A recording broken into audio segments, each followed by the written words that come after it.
The video that you are about to watch is an excerpt of the original. After my long efforts in dealing with YouTube's copyright management system, I had to give up. I haven't given up my projects though.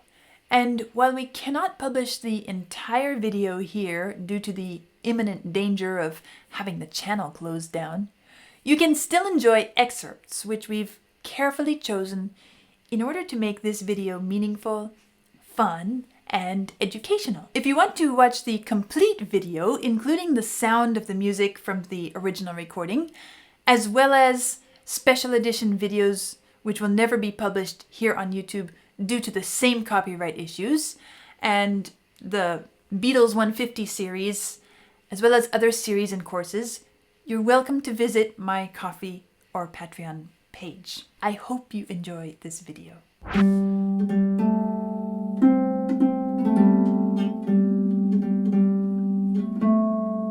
Hi everyone! Diving in to help the album a little bit deeper, today I'm going to be listening to You've Got to Hide Your Love Away. And, well, let's see what I have to find out about it because I'm eager to keep going. Well, of course, this is number 39 in the series. The genre is folk rock. I guess that's the same thing that Help the song was, folk rock. So, I don't know, is this album going to be tending towards folk rock quite a bit? Possibly? The most cited reference to Bob Dylan's influence on John Lennon's songwriting is always the February 1965 recording, You've Got to Hide Your Love Away. The similarities were superficial, of course, as Bob Dylan himself would probably not have written a song quite like it. However, this was Lennon's strongest interpretation of what Bob Dylan's music sounded like to him. And in the process, the impact this track had on Beatles fans was tremendous. That's me in my Dylan period, Lennon explained in 1980. I am like a chameleon, influenced by whatever is going on. If Elvis can do it, I can do it. If the Everly Brothers can do it, Paul and me can. Same with Bob Dylan. Well, I've heard plenty of people whose accents are chameleon-like, you know? And it's true, as a composer, as a musician, whatever you end up surrounding yourself with, you start to reflect that in your own work. Then there's always the question, am I simply imitating somebody else? Or is this really me? And it's a fine line sometimes. Sometimes it's hard to discern because it is possible to have a genuine expression in any style. And it is also possible to use a style to substitute for a genuine expression. I assume that most probably this was a fairly genuine expression for John and the Beatles because that's what they're tending towards. And in fact, that's one of the things that Dylan was an influence for them, was to really dig into who you are yourself. Regarding Bob Dylan, McCartney recalls, John particularly became very enamored of him because of his poetry. All those songs were great lyrically. Masses of cluttered lyrics like John had written in his books. So, Dylan's gobbledygook and his cluttered poetry was very appealing. It hit a chord in John. It was as if John felt, that should have been me. And to that end, John on this one track did a Dylan impression. Interesting, the comment about Dylan's poetry, gobbledygook and cluttered poetry. So, is it poetic or is it just a bunch of words thrown out in some attractive manner? Well, I know that Dylan is considered a great poet. And I have seen that John is capable of some great poetry as well. But it's funny hearing it referred to as gobbledygook. A flute, however, replaces the harmonica that Dylan typically used. Flute. Has there been flute on a Beatles piece before? Is this the first one? A comparison can easily be made between John's You've Got to Hide Your Love Away and Dylan's I Don't Believe You, She Acts Like We Never Met. Bob Dylan's song starts out with the lyrics, I can't understand, she let go of my hand and left me here facing a wall, which is quite similar to Here I stand, head in hand, turn my face to the wall. at the beginning of John's song. Paul corroborates with John as to the authorship of the song, sort of, saying, I think it was 100% John's song. I might have helped him on it. I have a vague recollection of helping to fill out some verses for him. Well, so, most probably a John song. At least, mostly. Let's see what it sounds like. I like it a lot. There are some very special things about it. A couple of the things that really stood out to me on this one. First of all, is the very natural folk quality. And when I say folk quality, I'm not talking about folk rock. I'm talking about traditional folk songs, especially folk songs from the British Isles. There's something very, very innately folk quality about it, which is, as I said, it's so natural. It feels like it belongs. Another thing, which I found very special and a bit surprising, is how John is using his voice. He's paying more attention to the different kinds of vocal tone that he can produce. It's not just song to song, but shading a particular line, sometimes a specific verse. Syllable or word. I don't know where that word verse came from, but anyway. It's not just verse to verse, but more detailed, more zeroing in on the subtleties that can be conveyed, expressed through the voice by using it in subtly different ways. And it's really lovely. It's as if I would be tempted to say he went and took a couple voice lessons. Probably he didn't, but clearly he's been listening. He's been listening to a lot of singers and probably listening to his own recordings played back. And when somebody listens in detail to the expressive qualities of performers and music, then, of course, if you care, it's going to reflect in your own work. And I can hear it reflecting in his work. It's absolutely beautiful. Well, let's go back and listen in more detail. I guess just recently I was talking about how I notice a lot of the introductions have this layered addition of the various instruments. This one doesn't. It's just everything starting rolling. It's as if, yeah, someone said, okay, get the ball rolling. Push, off it goes. And really that's what the instrumental part is at this point. It's just the ground over which the voice sings. And then this voice comes in. What was the other one recently?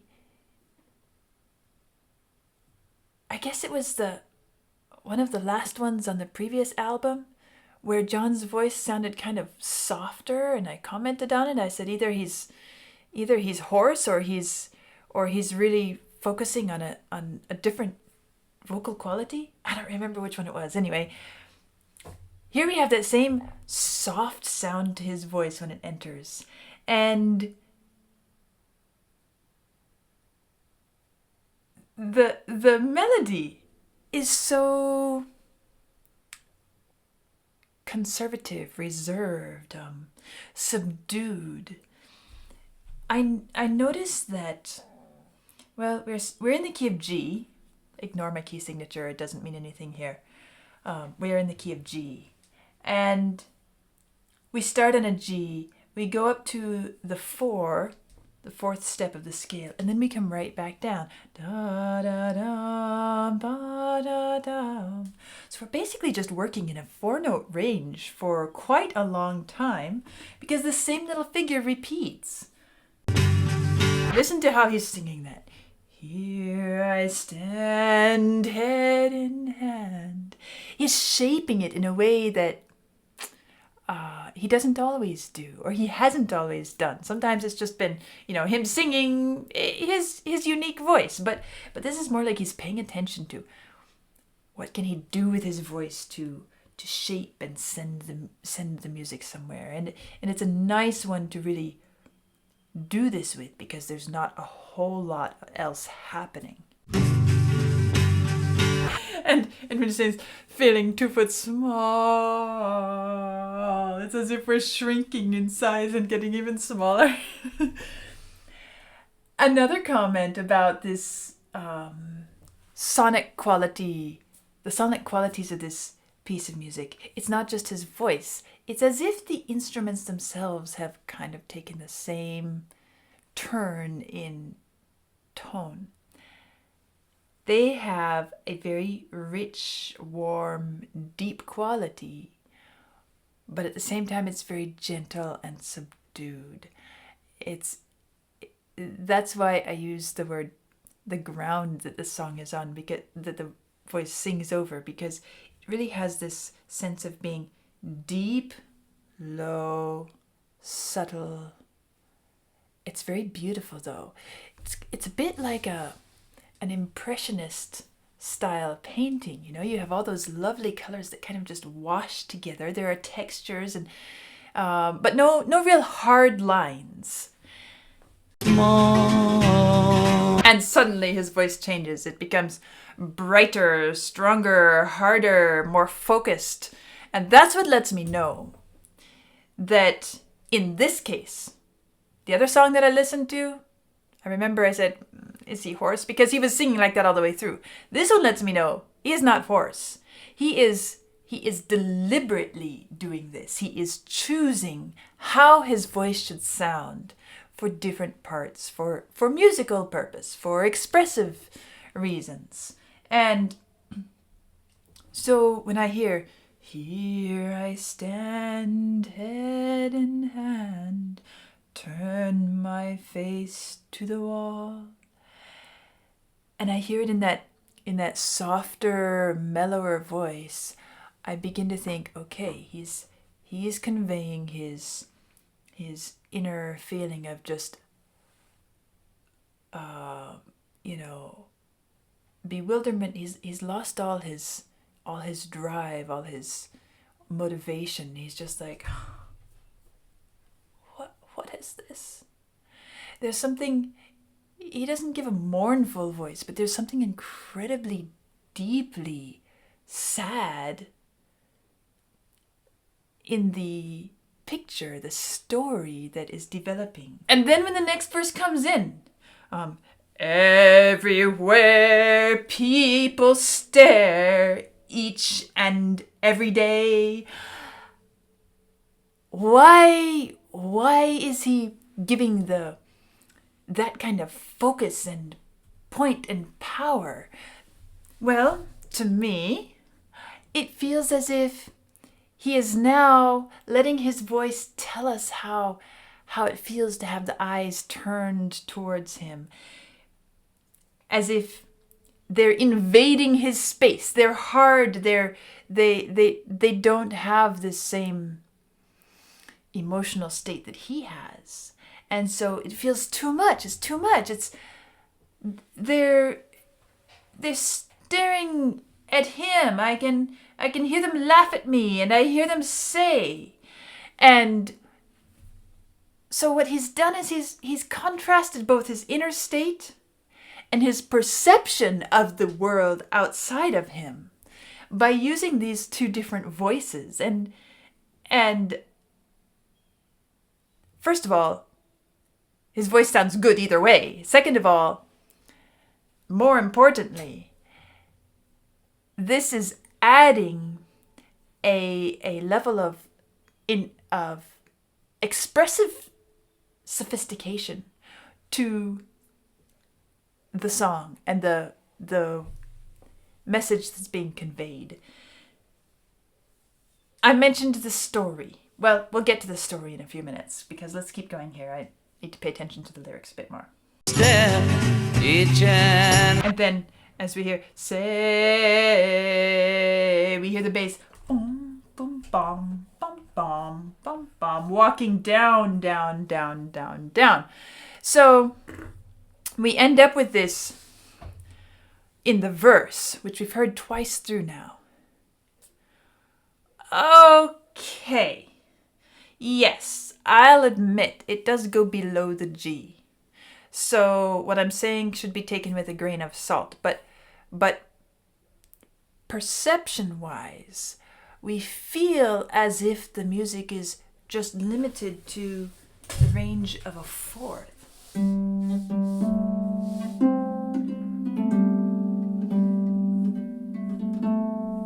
Let's make sure I'm doing this properly.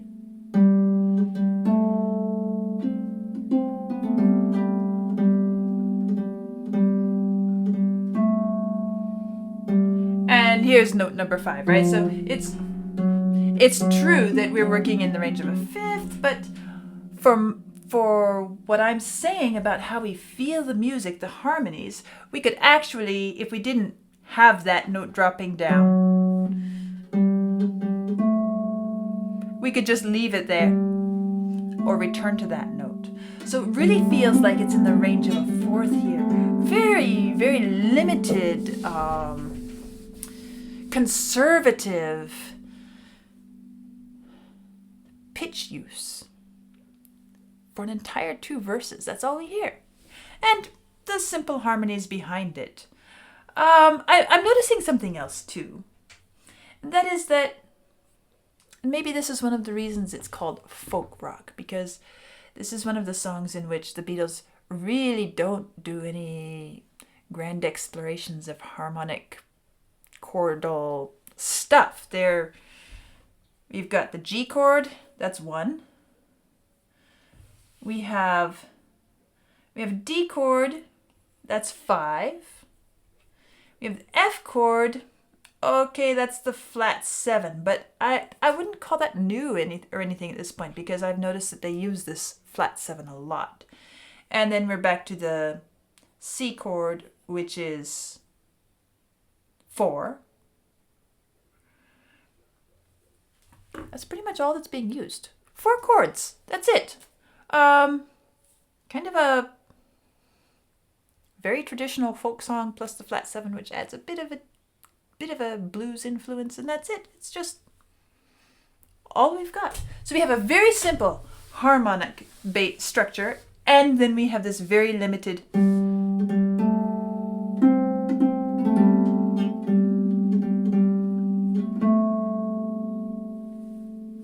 for the verse.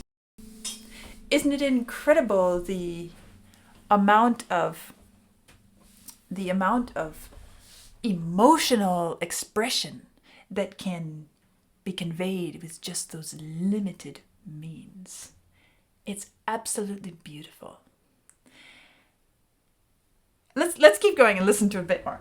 and Here it becomes more animated. Hey, you've got to hide your love away. And not only do we have this wide range, the melody has leaped up. We were down, bum. Now it's, hey, you've got to hide your love away. And it goes way down there. Wide range. But the rhythm is also picking up. Bum, bum, bum, bum, ba-dee-dee-dee. Hey, you've got to hide your love away. And suddenly we have this rhythmic feeling. Even the way he sings hey. It's not just hey, you've got to hide. We feel rhythm within it. Hey, you've got to hide. And so we're driven forwards rhythmically. Good contrast to the verse. And again, looking at the expressive element of the music and what it's doing to convey the message. This is now, at least what he imagines them to be saying or hears them saying, Hey, you've got to hide your love away. In other words, box it all up, go on, get on with life. This is not... Why are you sitting there like this, just completely destroyed, facing the wall? Why don't... Just put it away and get on with life. Well, that brings me to this idea of the story. It's interesting that this song, kind of like Help, only a bit different than Help. It gives the impression of a story, but it doesn't really tell a story. What it tells is an emotional experience. All it tells about the circumstances are just enough clues to let me know kind of the context of this experience he's going through. Here I stand, head in hand, turn my face to the wall. Okay, we've already gone over that. But here's the first glimpse of a story. If she's gone, I can't go on. But really, is she gone? Is she not gone? It doesn't really say. Then it's about what people are saying. You've got to hide your love away. How can I even try? I can never win. Still, it's about how he feels. It's his state. Hearing them, seeing them in the state, even says, in the state I'm in. In the state I'm in. Next little hint of a story. How could she say to me, love will find a way? What does that have to do with her being gone? Now she's saying, love will find a way. That's pretty much all I see in the lyrics about any hint of what's going on story-wise. Everything else in the song is about how he feels. 2 foot small. Can't go on. Face to the wall. Head in hand. What I hear them say. Hearing them. Seeing them. In the state I'm in. And then, we haven't gotten there yet, but towards the end, gather round all you clowns. We'll get there in a few moments. He almost sings that with a bit of cynicism. Hey, you've got to hide your love away. Kind of almost mockingly, as if that's what he perceives people to be saying to him. Hey, you've got to hide your love. Such a great shift back to this. How can I even try? A couple little details I'm noticing about composition and style. I've talked about these melismatic moments in the past, and I'm noticing even here, mostly syllable by syllable, note by note. But occasionally we come to one of these little moments where he carries the same syllable over several notes. And this little dum. I'm trying to think back. I wish I had known that I should be aware of it from the very beginning. Kind of like I knew about the triplets feature. But how often do they do just a little yum, yada-dum, little descending 2, 3, 4 notes? I feel like it is kind of one of their favorite little touches they throw in, and I wish I had counted up how many times I've seen it and where. But here it is again. And of course it's not a Beatles exclusive, but it is one of the things that puts a bit of a thumbprint on the song, a Beatles thumbprint. Try, I can never win. There's another melisma style where he carries this in, only this one is slow paced. So we have yum quickly, and then we have yum slowly. Always 3 notes, always descending, either quick or over an extended length of time. Adds to the feeling of this kind of collapsing in on oneself and head in hands feel. You know, it's either ah or one or the other. And it's the music, it gives it to us. Again, it's him asking, how could she? It's a sort of disbelief, and how could she say this to me? A little expression of astonishment at, and again, coming back to level. Gather round, all you clowns. That's what we're coming to. Let me hear you say. Kind of like earlier, everywhere people stare. Each and every day. And I can see them laugh at me and I hear them say. There's this feeling of cynicism and bitterness and kind of mocking what they say to him. You know how it is when somebody comes to you and says, you need to do this, you need to do this, and then you go to your friend and you say, they said meh, meh, meh, meh, meh, meh, meh, meh, meh, meh. You know, that's the feeling I get here a little bit, is he's saying, oh, like they say this, and he's using his voice that way. We'll find a way. I guess this is one of the most expressive songs I've heard as far as the way Lennon uses his voice and shapes it tonally, even the shape of the vowels. Very detailed, specific, and subtle. Beautifully done. I've hardly commented on the instruments because I'm so fascinated with what he's suddenly showing up with here in his voice. But of course, the instruments, I like the little bit of kind of, tambourine percussion that's happening. There's not a lot of really offbeat stuff happening. This entire piece of music is 1, 2, 1, 2, 1, 2, 1, 2, 1, 2.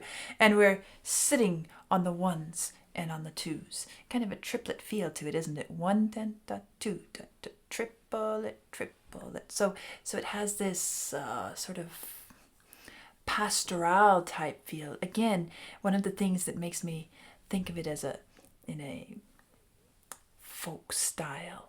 So much of it, but it is clearly the Beatles as well.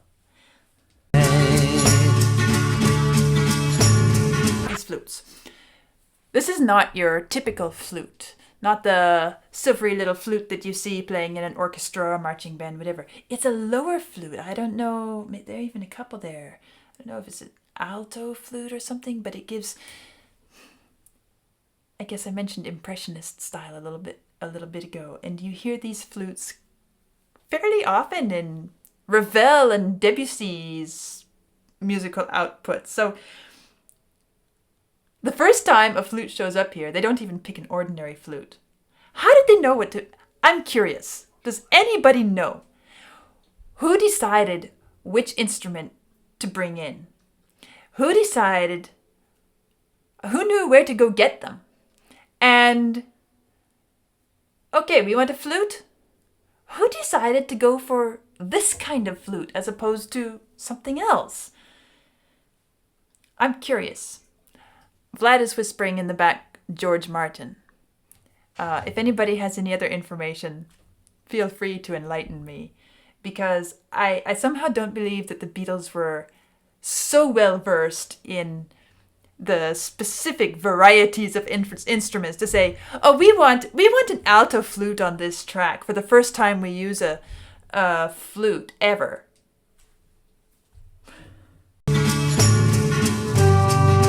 Basically, it's just the verse sung by the flute. And then it ends a little bit unresolved, kind of open. Da da da, bum, bum, bum, bum, bum. Yeah, it happens on the 5th. Dum, bum, bum, da da dum, bum, bum, da da da. And so it leaves us feeling kind of open.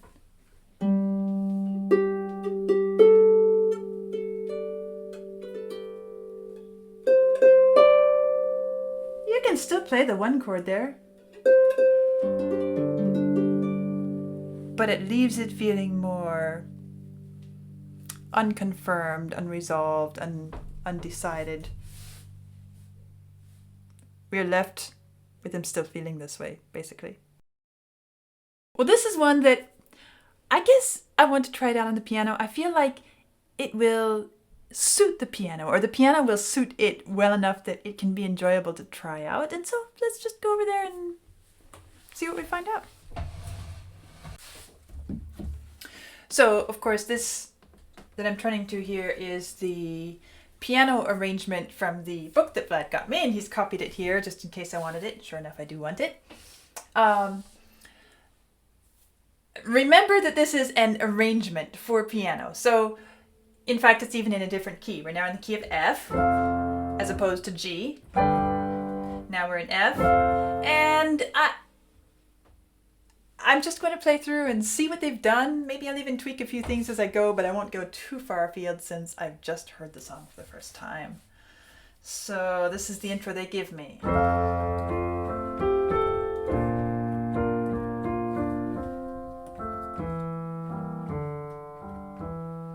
And here's the verse.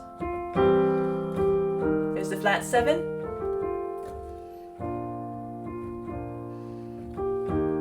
Flat 7 again. I noticed they've written this in 12/8. I wouldn't have thought of that. And then gotta scroll because I'm on an iPad. It's mostly the same throughout here. Here's where we walk down. I might have put a bit more bass there if I were arranging it because I remember the bass walking down and I liked that. Here comes the chorus.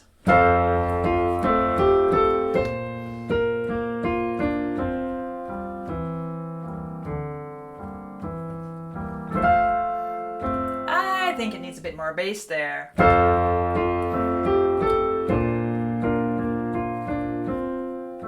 I think it kind of helps the rhythmic effect.